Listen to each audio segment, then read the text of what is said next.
네, 오늘은 잠언 27장으로 말씀을 전합니다.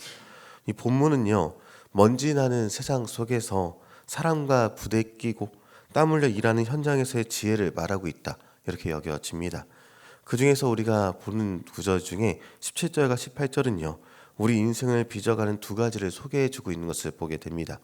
하나는 관계를 통한 연마이고요. 다른 하나는 충성을 통한 보상을 얘기하고 있습니다. 17절의 시작을 보니까요. 철이 철을 날카롭게 한다. 이렇게 이야기를 합니다. 대장간의 풍경을 머릿속에 한번 그려보는 것입니다. 투박한 쇳덩어리가요. 날카로운 칼이 되기 위해서 반드시 다른 단단한 철과 망치 같은 것과 부딪혀야만 한다는 것입니다. 그리고 우리의 관계가 어쩌면 이러한 모습은 아닌가 그런 생각이 듭니다. 서로를 이해 못하는 사람들이 부대껴 가면서 서로를 이해하고 하나의 원만한 모습으로 만들어져 가는 것이죠. 이렇게 만들어져 가는 모습 속에는 반드시 철과 철이 부딪혀가는 그런 연단의 시간이 있어야 한다는 것입니다. 5절에서는요. 면책, 그러니까 공개적인 책망이요. 숨은 사랑보다 낫다라고 하고요. 6절에서는 친구의 아픈 책망은 충성서 말미암은 것이다 라고 얘기합니다. 그리고 9절에서는요. 친구의 충성된 권고가 마음을 아름답게 한다고까지 노래하고 있다는 것이죠. 왜 성경은요, 친구의 달콤한 칭찬보다 아픈 책망과 철의 부딪힘을 강조할까를 생각해 보면요, 인간의 자아라는 것이 워낙에 단단하고 부패해서요, 어지간한 것으로는 결코 다듬어지지 않기 때문이지 않을까 이런 생각이 듭니다. 내 안에 있는 고집이나 편견이나 또 교만이라는 녹을 벗겨내기 위해서는요, 하나님은 어떨 때는 나보다 더 단단하고 날카로운 사람이란 도구를 내 곁에 두신다라는 것이죠. 여기서 날카롭게 하다라는 원어를 보니까 야하드 이렇게 발음합니다. 하나가 되다, 함께 모이다라는 뜻을 갖고 있습니다. 성경 우리에게 질문합니다. 당신은 왜 저 사람과 함께 있는가? 우리는 그저 마음이 맞고 마음이 편해서 함께 한다라고 생각을 하지만 하나님의 목적은 다릅니다. 그 이유는요, 서로를 예리하게, 그러니까 야하드, 같이 하기에 갈아내어서 하나님의 형상을 회복하게 하려 함이 바로 여기 있다라는 것입니다. 시편 133편 1절에 보니까요. 형제가 연합하여 동거함이 어찌 그리 선하고 아름다운고라는 고백이 나오는데 여기에 야하드가 쓰입니다. 이 연합과 오늘 본문의 날카롭게 함은요. 뿌리가 같은 단어입니다.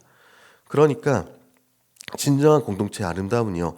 갈등이 없는 상태가 아니라 거룩한 말차를 통해서 서로의 모난 부분들을 깎아내게 되는 것이고요. 결국 하나님이 쓰시기에 편한 예리한 도구로서 함께 빚어져가는 상태를 의미한다. 이렇게까지 볼 수 있다라는 것이죠. 17절 하반절은요. 친구의 얼굴을 빛나게 한다라고 얘기합니다. 철과 철이 계속해서 부딪히면요. 열이 발생하겠죠. 그리고 그 과정이 반복되면 거칠었던 표면이 미끄럽게 또 매끄럽게 되는 것입니다. 우리가 공동체 안에서 정직하게 겉면을 주고받게 되고요. 서로의 허물을 직면해서 함께 기도하고요. 우리의 영혼이 그 안에서 함께 모아져 가는 것을 얘기하고 있다는 것이죠.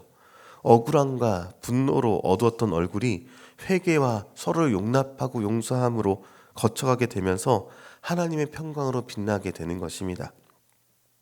여러분을 찌르는 것 같은 그 사람은요, 사실은 우리의 영혼의 광택이 되기 위해 보내진 하나님의 연마제일 수 있겠다 그런 생각이 듭니다. 어떨 때는 그 연마제가 너무 강해서 내가 패이는 것 같은 느낌이 들릴지라도 그 안에서 하나 되어져 가는 모습이 분명히 있을 것이다라는 것이죠. 그리고 18절에 보겠습니다. 이스라엘의 무화과 나무는요, 화려한 꽃을 밖으로 피우지 않습니다. 열매 안에서 조용히 꽃을 피웁니다. 그래서 밖에서 보면요, 이 나무가 지금 제대로 자라고 있는지 도통 알 수가 없는 모습이 바로 이 무화과 나무의 모습입니다. 그런데 무화과 나무를 지킨다는 것은요, 지루한 싸움이 된다라고 보는데요. 아무런 변화가 보이지 않는 날에도 그 자리에 반드시 서서 지켜내야 한다는 것이죠.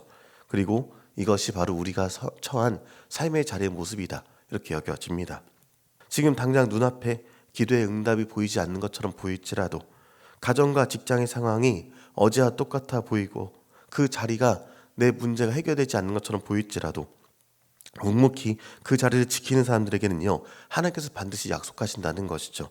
너는 반드시 그 열매를 먹게 될 것이다 라는 그런 약속입니다. 본문은요, 무화과를 지키는 것과 주인을 시중드는 것을 동일한 선상에 두고 이야기를 합니다. 이 모습은요, 완벽한 모형이 어디 있는가 생각해 보니까 열왕기하 2장에 엘리사에게서 볼 수 있지 않나 이런 생각이 듭니다. 엘리사는요, 스승 엘리야를 시중두는 사람이었습니다. 사람들은 엘리야가 곧 회오리 바람을 타고 떠날 것을 알았고 엘리사에게 이제 그만 자리를 지키고 내 갈 길을 가라 이렇게 얘기를 했습니다. 주변 선지자들도 제자들도 비아냥거렸습니다. 그러나 엘리사는요, 끝까지 이 스승의 곁을 지키면서 당신의 성령이 하시는 역사가 갑절이나 내게 있게 하소서라고 강구하는 내용이 있습니다. 그는 길갈 베델 여리고로 거쳐서 요단강까지 스승의 뒤를 졸졸 따라다니며 시중을 들게 되는 것이었죠. 남들이 보기에는 미련해 보였고요, 주체성 없는 모습 같아 보일 수도 있었을 것입니다. 그러나 성경은요, 그가 주인을 시중들어 영화를 얻은 자다라고 증명해 내었습니다. 엘리야가 떠난 후 엘리사는요, 스승의 겉옷을 취했고 요단 강물을 가르면서 이스라엘의 영광스러운 선지자로서 우뚝 서게 되었다는 것을 보게 되는 것이죠. 여러분이 지금 시중 들고 있는 주인은 누구입니까? 눈앞의 상사입니까? 아니면 우리의 가정을 맡기신 하나님이 되십니까? 사람의 눈에는 비천해 보여도 하나님 앞에서는 그 자리를 지키는 자는요, 반드시 하나님께서 영화롭게 하시는 높여주신 자리가 된다는 것입니다. 우리는 겸손해야 합니다. 내일 일을 자랑하지 말아야 하고요, 타인이 나를 칭찬하게 하라 합니다. 이는 철을 날카롭게 할 때 스스로 빛나는 것이 아니라 부딪힘 속에서 빛이 만들어짐을 이야기하고 있다는 것이죠. 그리고 분별할 수 있어야 한다라고 얘기합니다. 그리고 중요한 것은요, 이 잠언의 지혜를 우리 그리스도인들은요, 예수님 안에서 온전히 살필 수 있어야 한다 이렇게 보게 되는 것이죠. 예수님은요, 제자들의 발을 씻기시면서 그들의 교만과 부딪히셨고요, 바리새인들의 외식과 부딪히셨습니다. 겟셋마네 동산에서 땀방울이 이제 핏방울이 되도록 기도하시면서 지키는 자의 사명을 다하시기까지 하셨죠. 내 원대로 마옵시고 아버지 원대로 하옵소서라고 부르짖기까지 하시면서 이 무화과 나무를 지키는 자가 할 수 있는 가장 충성된 고백을 하시기까지 하셨습니다. 그리고 십자가라는 자리를 끝까지 지키셨고요, 그 결과가 사흘 만에 부활하셔서 하나님의 보좌 우편에 앉는 가장 큰 영화로운 자리로 이끌어 가신 것을 보게 됩니다. 그리고 그분이 지키신 생명나무의 열매는 지금 우리가 먹고 있죠. 이제 우리가 두 가지를 결단했으면 좋겠습니다. 하나는요, 내 곁에 불편한 사람을 축복하길 바랍니다. 그는 나를 괴롭히는 가시가 아니라 나를 날카롭게 세워가시는, 나를 명감으로 만들어 가시는 하나님의 망치이다 이렇게 보게 되는 것입니다.